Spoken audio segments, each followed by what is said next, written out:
রাশিয়ার president Vladimir Putin ইরানের uranium রাশিয়ায় স্থানান্তরের প্রস্তাব দিয়েছেন। সোমবার মস্কোর ক্রেমলিনে এক ব্রিফিংয়ে এ তথ্য জানান প্রেসিডেন্টের মুখপাত্র দিমিত্রি পেসকভ। পেসকভ বলেন, যুক্তরাষ্ট্র ও আঞ্চলিক দেশগুলোর সঙ্গে আলোচনা করেই এই প্রস্তাব দেওয়া হয়েছে এবং এর আগেও রাশিয়া এমন উদ্যোগ নিয়েছিল। তিনি আরও জানান, রোববার টেলিফোনে কথা হয়েছে পুতিন ও ইরানের প্রেসিডেন্ট মাসুদ পেজেশকিয়ানের মধ্যে।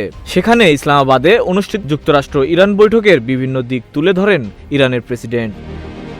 পুতিন বলেছেন, মধ্যপ্রাচ্যে স্থায়ী শান্তি প্রতিষ্ঠার জন্য যে কোনো রাজনৈতিক ও কূটনৈতিক উদ্যোগে রাশিয়া সহযোগিতা করতে প্রস্তুত। আন্তর্জাতিক পর্যবেক্ষণ সংস্থা IAEA এর তথ্য অনুযায়ী ইরানের কাছে বর্তমানে প্রায় 400 কেজি ইউরেনিয়াম রয়েছে, যার বিশুদ্ধতা 60%। এই মাত্রা 90% পৌঁছালে তা পরমাণু অস্ত্র তৈরি উপযোগী হয়ে উঠতে পারে।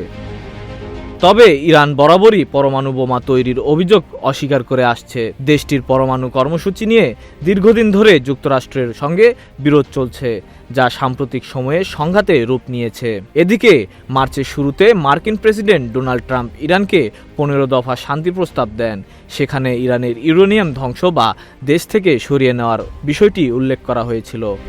Desk report, news flash 71।